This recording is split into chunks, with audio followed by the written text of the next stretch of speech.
안녕하세요. 도쿄나우의 정혜연 특파원입니다. 코로나가 2년째 이어지면서 일본 외식업계도 직격탄을 맞았는데요. 이 난리 속에서도 매년 크게 성장하는 업종이 있습니다. 뭘까요? 바로 회전초밥입니다. 코로나 시대를 맞아 쑥쑥 크는 회전초밥 시장의 위상을 보여주는 사건이 지난 12월 도쿄 젊은이들의 거리 하라주쿠에서 있었습니다. 일본 2위 회전초밥 프랜차이즈 구라스시가 하라주쿠 중심가에 Z세대를 타깃으로 한 회전초밥 지점을 연 것입니다. 쿠라스시의 하라주쿠점을 사건이라고 말씀드린 건 두 가지 점에서 기존 회전초밥 체인의 공식을 깼기 때문입니다. 첫째는 입지입니다. 보통 회전초밥집은 임대료가 싸고 주차 공간이 넓은 교외에 들어섭니다. 그런데 쿠라스시는 도쿄 도심 한복판에 떡하니 매장을 연 겁니다. 쿠라스시뿐 아니라 스시로 등 일본 대형 회전초밥 프랜차이즈들이 잇따라 도심에 매장을 내고 도쿄 중심가로 속속 진출하고 있습니다. 또 하나는 보통 회전초밥집은 가족 단위 고객을 타깃으로 하는데요. 쿠라스시 하라주쿠점은 위치에서 알 수 있듯 젊은 여성을 타깃으로 했습니다. 지난주 쿠라스시 본사의 취재 허가를 얻어서 하라주쿠점을 찾았는데요. 자, 어떤가요? 언뜻 봐서는 초밥집 같지가 않죠. 하라주쿠의 명물인 크레페 가게 같은 실제로 쿠라스시는 하라주쿠점 한정 크레페 스시를 내놓고 있습니다. 로봇이 자동으로 크레페를 굽고요. 까만색과 핑크색 티셔츠 유니폼을 착용한 점원이 고객 앞에서 초밥을 만드는 크레페 포장마차를 업계 최초로 도입했습니다. 쿠라스시는 세계에서 인스타에 가장 많이 등장하는 가게를 하라주쿠점의 목표로 내세우고 있는데요. 인테리어는 물론 하라주쿠의 거리를 보면서 식사할 수 있는 카운터나 테라스석도 마련해서 요즘 젊은 세대들의 표현을 빌자면 인스타 감성을 돋게 했습니다. 이날 취재를 돕기 위해 오사카 본사에서 올라온 고사다 히로유키 매니저의 설명을 들어보시죠. こちらの原宿店はジャパンカルチャー発信型のグローバル旗艦店として2021年12月にオープンいたしました。こちらの店舗ではあちらにもあります自動クレープ機を大手回転寿司チェーンとしては初めて導入いたしております。 여러분, 세계 최초의 회전초밥집이 어딘지 아십니까? 회전초밥집의 원조는 1958년 오사카에 문을 연 겐로쿠 스시라고 합니다. 그런데 쿠라스시 같은 기업형 프랜차이즈 초밥집은 의외로 바다가 없는 나가노현에서 처음 시작됐다고 하네요. 1979년 나가노현에 1호점을 낸 가파스시가 기업형 회전초밥집의 원조입니다. 기업형 회전초밥집이 전국으로 대히트를 친 비결이 바로 한 접시 전부 100엔 마케팅이었습니다. 이 에도 시대 저렴한 패스트푸드로 시작됐다는 초밥은 지금은 1인분에 4만엔, 40만원이 넘는 곳도 있을 정도로 고급 일본 음식 문화를 상징하는 존재가 됐는데요. 초밥 2관, 그러니까 초밥 2점이 놓인 한 접시가 100엔, 우리 돈으로 1000원이 조금 넘는다는 것은 엄청난 파격이었죠. 현재는 스시로와 구라스시, 하마스시, 가파스시 등 4개의 프랜차이즈가 빅4를 형성하고 있습니다. 맏형격인 가파스시는 정작 4위로 밀려나 있습니다. 4개 회사 모두 도쿄 증시 상장사들입니다. 일본 물가가 얼마나 안 올랐는지 1979년 한 접시 100엔으로 시작한 가격이 프랜차이즈 회전 초밥집에서는 아직도 참치, 연어, 계란말이 등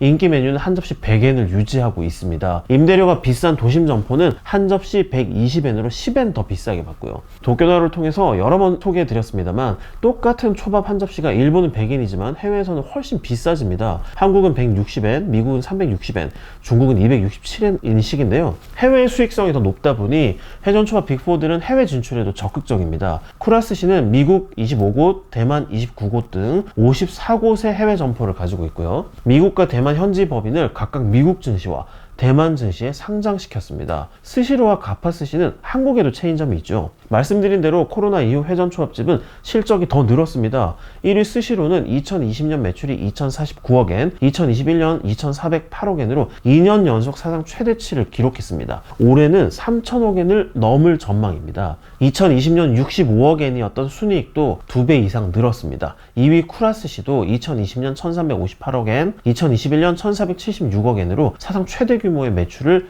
이어가고 있습니다. 순이익 역시 2020년 적자에서 2년 만에 29억엔 흑자를 낼 것으로 예상됩니다. 3위 하마스시와 4위 가파스시는 실적이 다소 애매한데요. 그러다 보니 잠시 후 소개해드릴 분란에 휘말립니다. 코로나 시대에 회전초밥집은 왜 더 잘 되는 걸까요? 이유는 간단합니다. 초밥은 초밥집에서만 먹기 때문입니다. 초밥이 아무리 일본의 대표 음식이라지만 일본인도 집에서 초밥을 쥐지는 않는다는 거죠. 백화점과 슈퍼마켓에 다양한 포장 초밥을 팝니다만 일본인들에게 초밥은 역시 초밥집에서 사 먹는 음식이라는 이미지가 강한 것 같습니다. 게다가 회전 초밥집은 코로나 이전부터 카운터에 1인석이나 가족 단위로 칸막이가 쳐져 있는 테이블에 앉아서 한 접시씩 나오는 요리를 바로바로 먹는 형태잖아요. 초밥 장인이나 종업원과 마주칠 일이 거의 없습니다.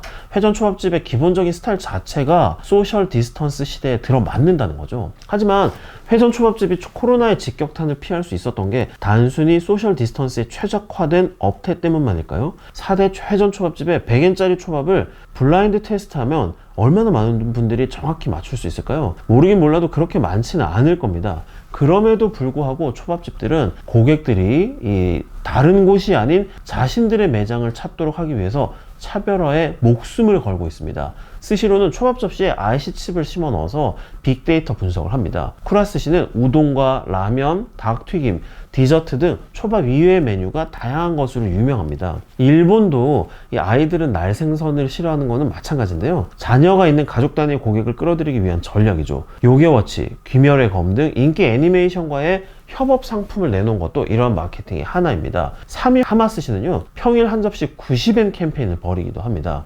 저는 회전 초밥집에 가면 터치 패널로 주문을 해서 갓 만들어져 날라오는 초밥을 즐기는 편인데요. 고객의 절반은 여전히 레일 위를 돌아가는 초밥을 이렇게 집어서 먹는다고 합니다. 원래 회전 초밥집은 맛있어 보이는 메뉴를 그 자리에서 집어먹는 데서 시작한 거니까요. 그런데 레일 위를 돌아가는 초밥도 허투루 놓은 게 아니라고 합니다. 신선도 유지와 수요 예측에 맞춰서 배치하는 순서가 정해져 있다고 합니다. 4대 프랜차이즈 초밥집들이 길게는 40년 가까이 상품 배치 순서의 노하우를 쌓아온 겁니다. 자, 코로나 대비 전략도 한 단계 더 진화했습니다. 전 쿠라스시는 이번에 처음 가봤는데요. 가게에 들어서서 계산을 하고 나갈 때까지 종업원과 단 한 번도 마주치지 않는 게 가능합니다. 가게에서 물론 공들여서 소독을 합니다만 그래도 이 터치 패널 일일이 이렇게 집기가 찝찝하다는 분들 많으시잖아요. 쿠라스시는 각자의 핸드폰으로 QR코드만 찍으면 앱을 다운받지 않아도 가게의 터치 패널 메뉴판과 똑같이 주문이 가능한 스마트 주문 시스템을